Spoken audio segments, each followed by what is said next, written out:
Hello la famille, on se retrouve encore une fois de plus pour Snowflake des A à Z. Mais cette fois-ci, c'est un épisode où on va en parler des différents types de tables en fait. On en a déjà parlé des différents types de données. On a créé la table, vue, également schema. On a créé un warehouse. Mais maintenant, on passera à comment les types de tables en fait. Donc du coup pour cela je présente quelque chose comme des slides, des diapositives pour expliquer les différents types de tables donc, parce que c'est énorme pour voilà. Donc du coup ça c'est juste quelques slides euh, pour présenter les différents types de tables. Je me présente encore une fois de plus, c'est Massar Mohamed et je suis data engineer et consultant business intelligence et formateur en business intelligence. Donc les différents types de tables, comme vous le saviez, Snowflake propose différents types de tables en fait, donc chacune ayant ses propres caractéristiques et utilisations spécifiques. Donc, voici un aperçu des différents types de tables disponibles dans Snowflake.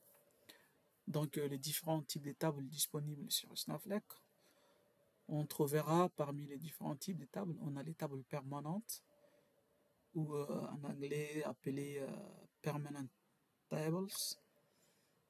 On a également des tables temporaires, ou également appelées en anglais temporary tables. On a également des tables volatiles, appelées en anglais transient tables. On a des tables externes, communément appelées en anglais external tables. On a des tables en flux continu, communément appelées en anglais stream tables. Et on a des tables matérialisées, ou communément appelées en anglais materialized views. Donc, en ce qui nous concerne, on va voir justement que les trois en fait, donc les tables permanentes, les tables temporaires et les tables volatiles. Donc, je vais vous donner un exemple sur ces différentes tables-là. On continue donc les tables permanentes ou permanent tables en anglais. Donc les tables permanentes sont les types de tables les plus courantes dans Snowflake. Elles sont utilisées pour stocker des données persistantes et durables. Donc les tables permanentes, comme son nom l'indique, ça stocke les données d'une manière persistante et durable et pour une éternité, sauf si on supprime la base de données. Donc, parmi les tables permanentes, on trouvera des stockages permanents, bien évidemment. Donc, les données sont stockées de manière permanente jusqu'à ce qu'elles soient explicitement supprimées, comme je vous ai dit. Donc, les données sont stockées d'une manière permanente, excusez-moi, jusqu'à ce que, si on, d'abord, on supprime les données, hein, sinon elles sont là pour une éternité. Donc, les supports de la sauvegarde et de la restauration, les tables permanentes bénéficient des fonctionnalités de sauvegarde automatique, time travel et de récupération Snowflake. Au niveau des chargements des données, les données utilisées pour les données, les chargements sont utilisés pour les données des productions et les historiques qui nécessitent une conservation à long terme en fait. On peut conserver les données à long terme. Bon, au niveau du coût de stockage, le coût de stockage s'applique en fonction de la taille des données stockées. Ouais, bien sûr, comme je vous ai dit, Snowflake, c'est basé sur Cloud Data Platform. Donc, c'est pas gratuit, hein, c'est payant. Donc, on vous facture en fonction de la taille des données que vous stockez. Hein. Voilà, donc si vous stockez des données de taille très, très, très grande et volumineuse, donc on vous on vous facture aussi énormément. Donc, les tables temporaires, on a fini avec les tables permanentes. Donc, maintenant, c'est les tables temporaires ou bien temporary tables. Les tables temporaires sont utilisées pour stocker les données de manière temporaire pour une session de travail spécifique. Juste pour une session de travail spécifique. Une fois on a stocké, on a utilisé, on peut supprimer déjà les données.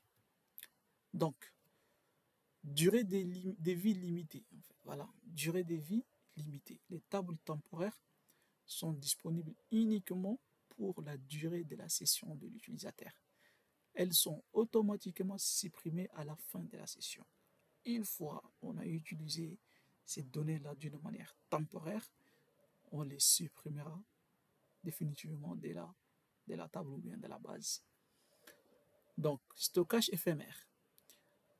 Les données ne sont pas sauvegardées au-delà de la session et ne peuvent pas être récupérées une fois la session terminée. Donc, une fois maintenant la session est terminée, les données ne peuvent pas être récupérées. Donc, stockage éphémère, on en a parlé de ça. Utilisation typique. Donc, les données temporaires utilisées pour les calculs intermédiaires, les tests et les transformations temporaires des données. Donc, c'est juste pour des calculs intermédiaires, pour faire des tests, pour faire des transformations temporaires, etc., etc. Donc, après, je vais vous montrer aussi comment on va faire des PSA, donc créer des tables PSA, STA et PSA. Donc, Persisting Staging Area et Staging Area. Donc, ce sont on crée des bases comme ça, temporaires justement pour stocker des données, pour les transformations, etc. Et après, on va les supprimer en fait. Donc, utilisation typique, utilisée pour les calculs intermédiaires, les tests, voilà, on a parlé de ça. Coût de stockage, pas de frais de stockage à long terme, car les données ne sont pas conservées, parce qu'on les supprimera, voilà.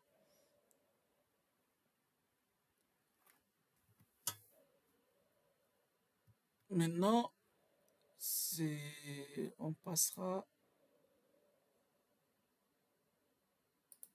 voilà, table volatile. Donc, ou les transient tables. Les tables volatiles offrent une option de stockage intermédiaire entre les tables permanentes et temporaires. Elles sont utilisées pour les données qui ne nécessitent pas de conservation à long terme.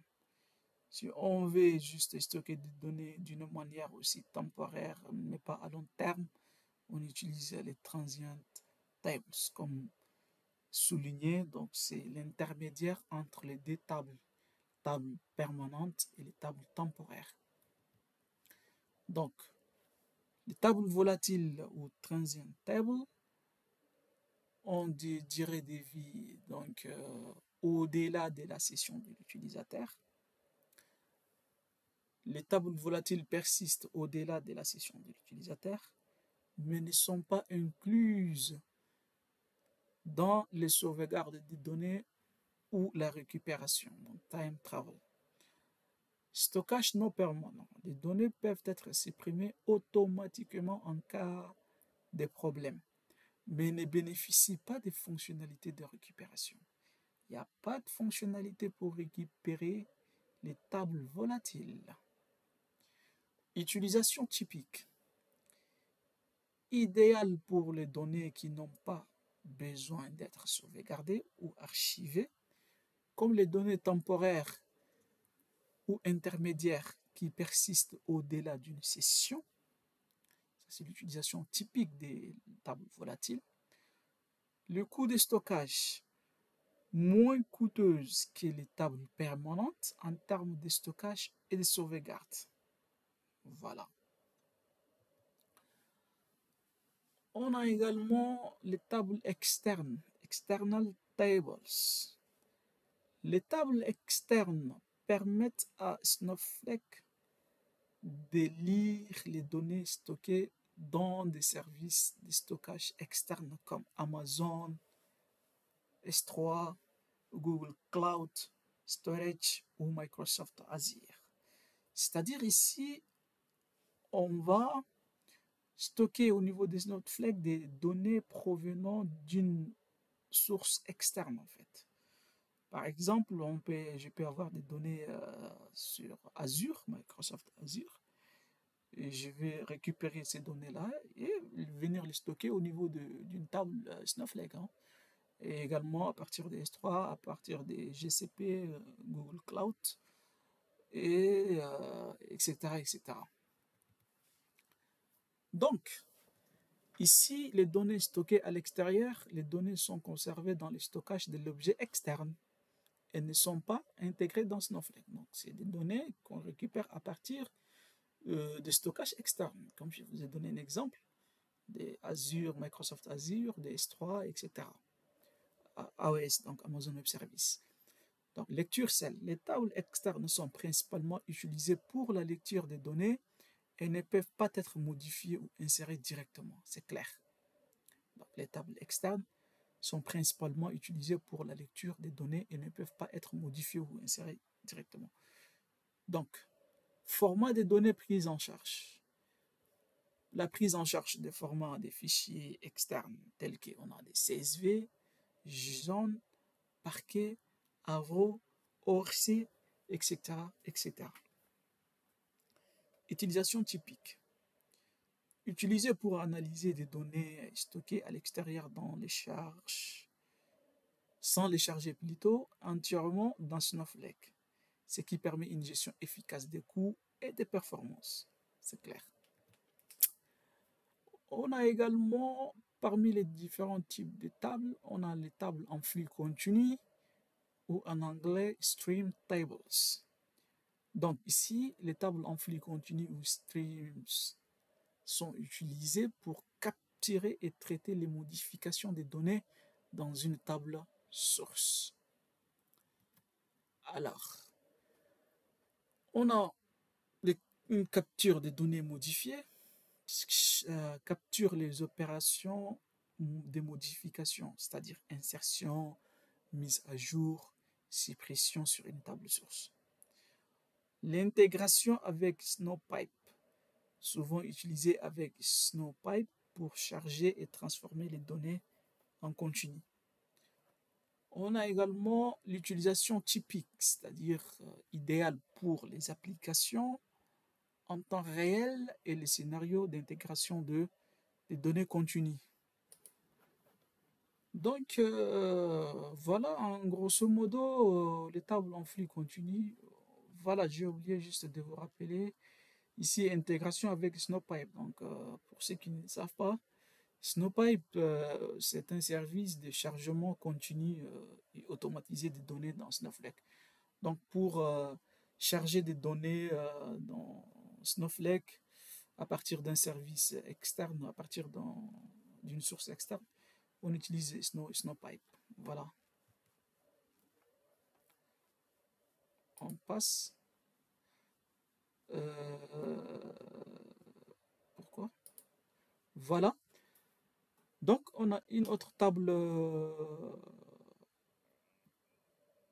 autre type de table, c'est la table matérialisée, ou en anglais, c'est Materialized Views. Donc, bien qu'elles ne soient pas des tables traditionnelles, les vues matérialisées stockent physiquement les résultats d'une requête pour améliorer les performances des requêtes complexes. Donc, on a parmi les caractéristiques, voilà, on a stockage de résultats. Les résultats de la requête sont précalculés et stockés, réduisant ainsi les temps d'exécution des requêtes ultérieures. Automatisation de la mise à jour. On a les vues matérialisées, sont automatiquement rafraîchies par Snowflake pour refléter les modifications apportées aux données sous-jacentes. Utilisation typique, utilisée pour améliorer les performances des requêtes qui sont exécutées fréquemment avec des données statiques ou rarement modifiées. Donc du coup, pour cela, on va maintenant procéder à des exemples concrets pour voir. Donc parmi les trois, comme je vous ai dit, on va utiliser que les tables transitables, les tables permanentes et les temporaires. Donc voici, ça c'est l'interface de notre Snowflake. Donc du coup, on va commencer par créer juste un exemple de table, les tables que je vous ai, les différents types de tables. Donc du coup, je vais commenter ici pour dire la table, on va créer une table permanente. Table permanente. Mais avant tout, il faut que je crée d'abord... bon, après, j'ai déjà une base de données. Donc, use database, je vais utiliser une base de données existante, database. Par exemple, mon nom, Massar. Voilà. Donc, vous voyez, n'est-ce pas, aucune base de données sélectionnée. Donc, maintenant, je vais sélectionner une base de données. Voilà, donc maintenant, j'ai sélectionné une base de données. Donc, ici, je vais dire la création de create, ici, table, create table permanente. Table permanente. Voilà. Donc, je vais dire, j'ai préparé quelque chose. Donc, ici, comme vous les voyez, donc, create table, my permanent table. Donc, ID entier, name string, created at timestamp. Donc, ici, j'exécute. Voilà. Donc, la table permanente a été créée.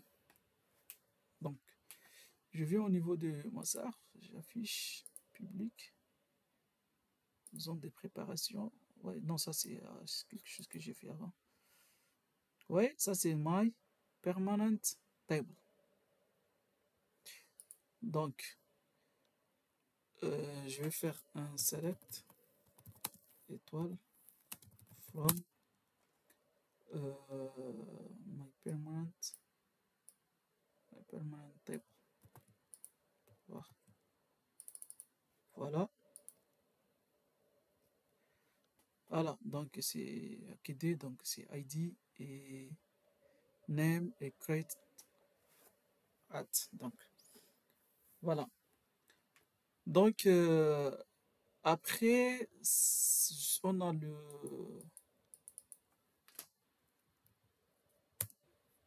on a le temporary table. Oh là là, ça plante. Attendez. Donc, après, c'est create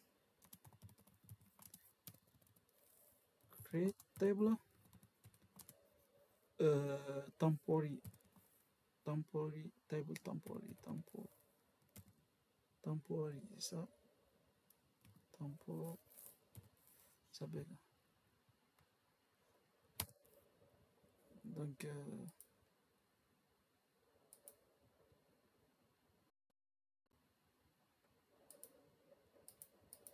ça bug un peu, les amis.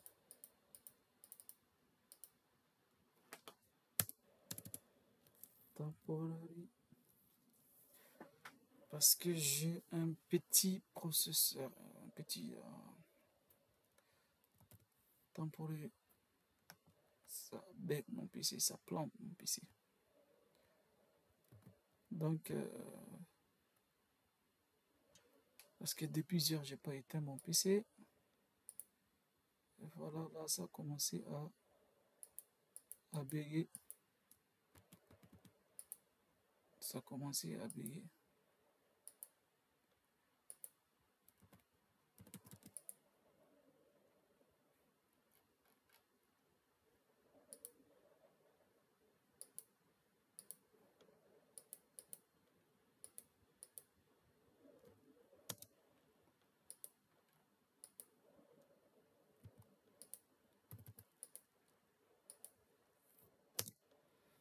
sais pas pourquoi il fait ça.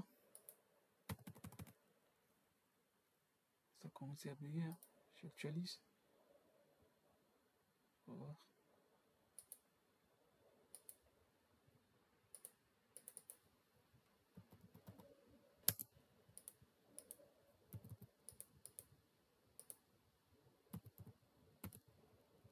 Pourquoi il fait ça? Je sais pas.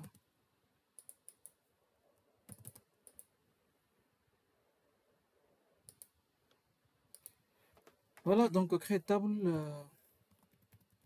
temporary. Donc, c'est-à-dire table temporaire. Donc, voilà. On va exécuter pour voir. Donc, créer table, my table, voilà, my temp table, donc table temporaire. Exécuter. C'est bon. Donc, select all from my temporary table. Voilà. Exécuter. Voilà. Très bien. Donc, ça, c'est table temporaire. Donc, on va créer la table transiente.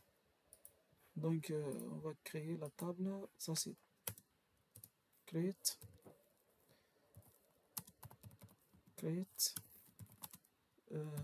Transient, c'est ça?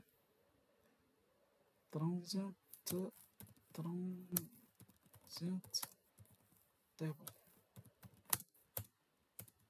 Voilà. Donc, create transient table, my transient table. Donc, ID in, name string, last update, timestamp.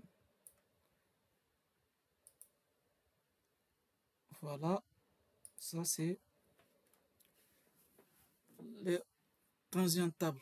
Donc, select étoile from my transient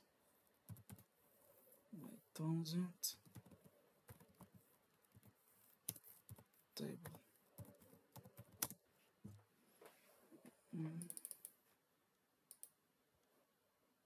Voilà. Donc, on a créé les trois tables. On va maintenant voir les tables external tables. Donc, create. Create external table. Donc, ici, on va, comme je vous ai dit, external table, ça provient d'une source externe. Hein. C'est pas interne, d'une source externe. Mais ici, je ne sais pas si ça va passer ou pas. Donc, on va dire create external table, my external table. Donc, ID, int, name, string, event, date. Donc, ici, with c'est-à-dire avec la location. Donc, on va localiser là où on va extraire les données externes. Donc, c'est ça, S3, ça c'est au niveau de AOS, Amazon Web Service. Donc, c'est S3, my bucket. Donc, ça, c'est les schémas, tout le schéma du fichier. Donc, file format et du type parquet. Donc, je sais pas, on va voir. Oui, erreur de compilation parce que voilà, ça n'existe pas. Donc, c'est juste un exemple pour comprendre. Voilà, donc URL non valide. Donc, voilà, non valide. Si, je sais pas, je vais vous montrer plus tard comment faire ça. Donc, maintenant, après external, donc, qu'est-ce qu'on va faire?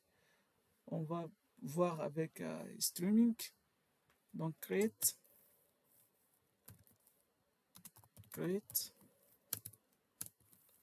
table. D'accord. Table, c'est stream, c'est ça, streams, ou bien stream tables. Voilà. Donc, comme on avait dit, les streams, c'est des tables sont utilisées pour capturer et traiter les modifications de données. Donc, du coup, create stream, my stream on table, my permanent table. Donc, je vais faire une create table, my stream en table, c'est-à-dire dans la table permanent table. C'est ça, sont utilisés pour capturer et et traiter les modifications des données dans une table source. Ici, notre table source, c'est my permanent table, c'est-à-dire la table permanente. Je ne peux pas créer le stream table dans la table temporary ou bien dans la table transiente, mais dans la table permanente. Voilà. Et bim, donc je vois le flux MyStream a été créé avec succès. Donc, je vais ici voir public massacre, les tables. Voilà, et je vois, vous voyez, donc je ne vois pas transient, temporary, permanent. Donc, du coup, qu'est-ce qu'on va, on va voir ici. Alors, on va voir select étoile from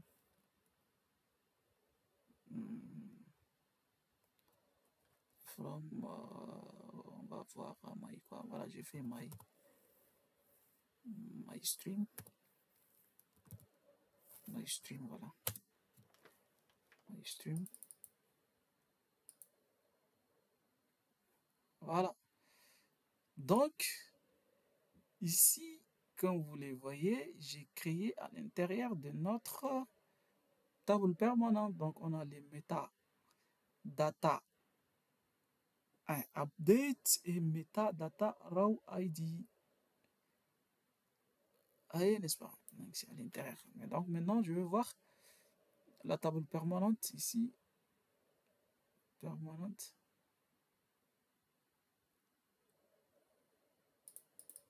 Pour voir. Voilà. Donc, voilà. Et ça nous reste la table matérialisée en fait. Donc, on va faire create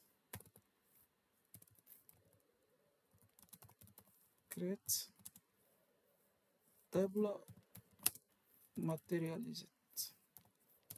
Table matérialisée.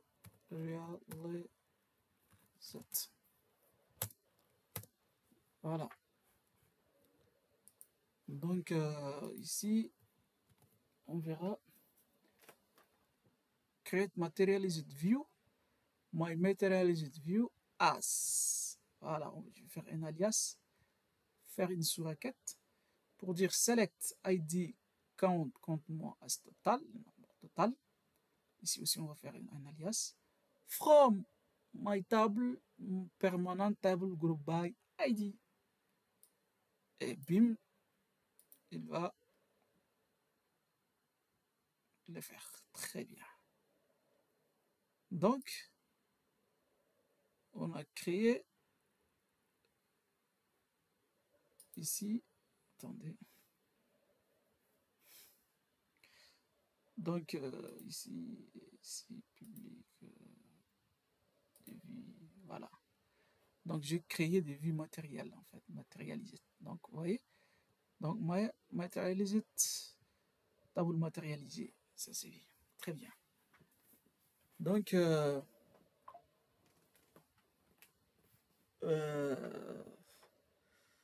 on va passer à un autre exemple, de l'exemple que je vous ai montré là.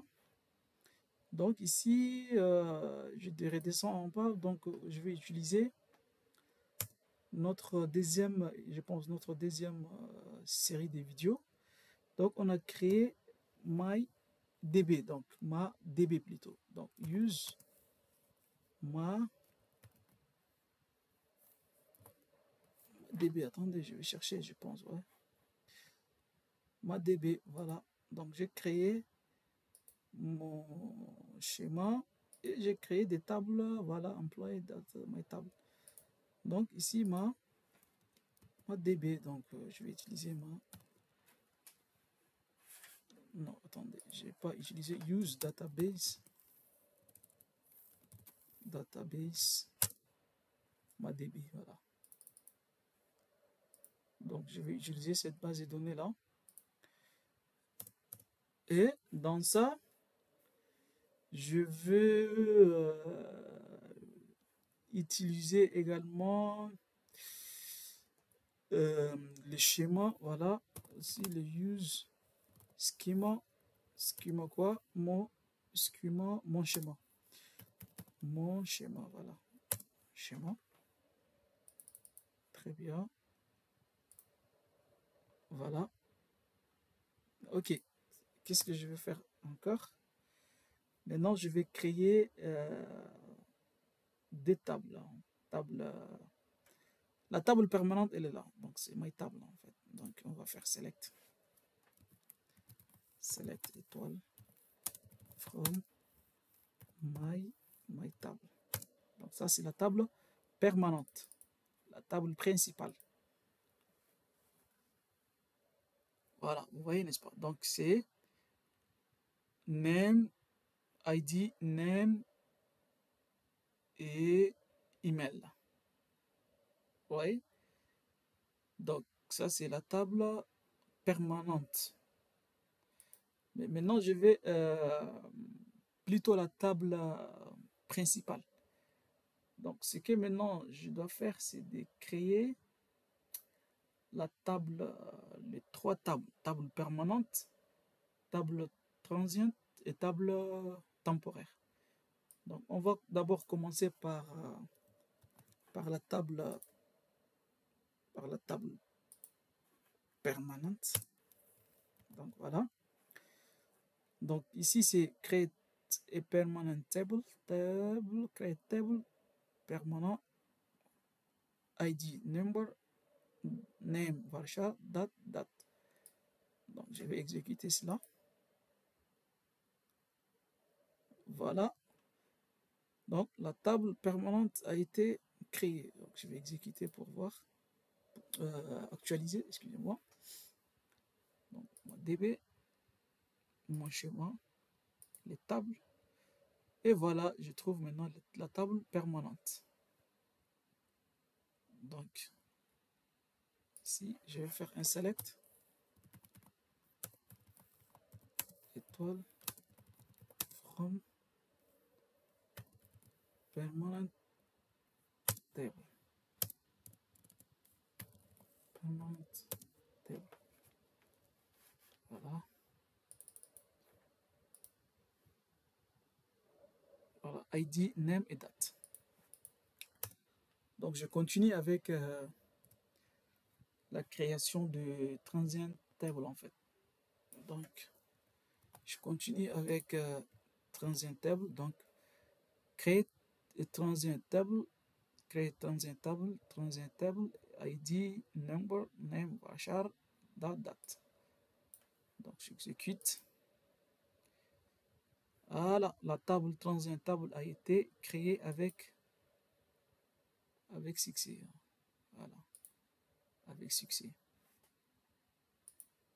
Donc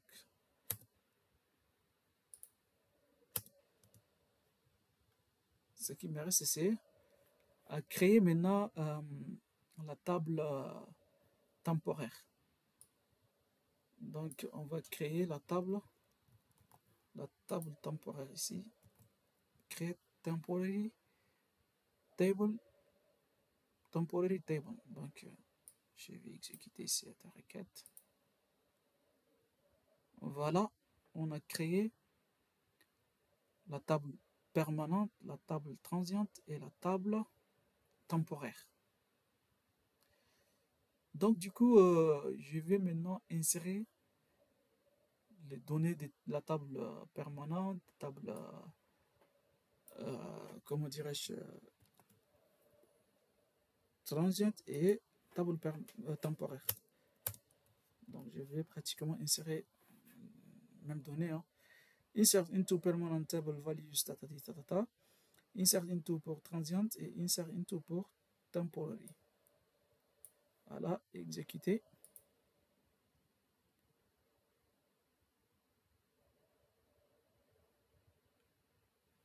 Voilà, très bien. Donc, j'ai inséré les données sur toutes les tables créées. Voilà, donc on a un ID, un John et date. Donc, voilà, donc on a inséré les données pour permanent table, pour transient table, pour temporary table. Mais maintenant, je veux vous montrer une chose encore très importante. Quelle est la chose la plus importante que je vais vous montrer? Je vais vous montrer, on va créer une table temporaire, mais cette table, elle doit être clonée à partir de la table permanente. C'est très important. Donc, on va créer une table temporaire et cette table, elle doit être clonée à partir de la table permanente. Vous voyez, n'est-ce pas? Donc, supposons que je vais créer juste une table temporaire 2, mais je vais cloner à partir de la table permanente. Voilà.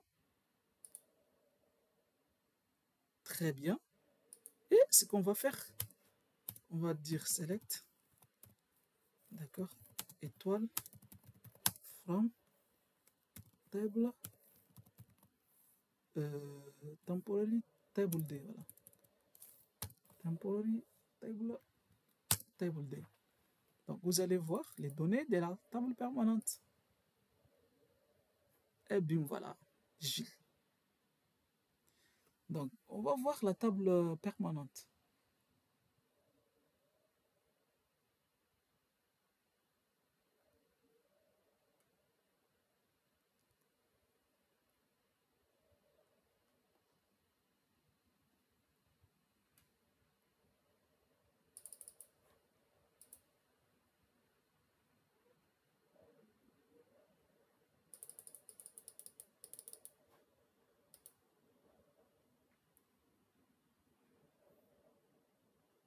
Voilà.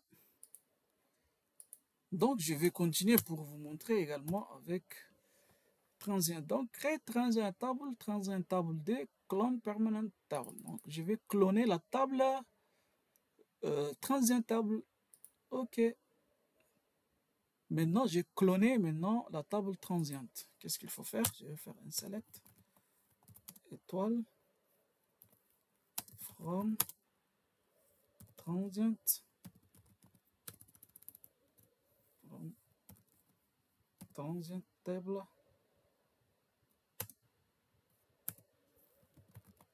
transient table D. Voilà. On va voir les données de la table John. Voilà.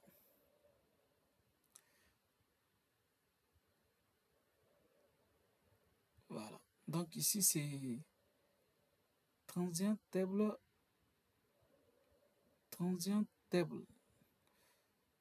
D et on va cloner pour temporary également. Non, on a cloné pour temporary, c'est ça?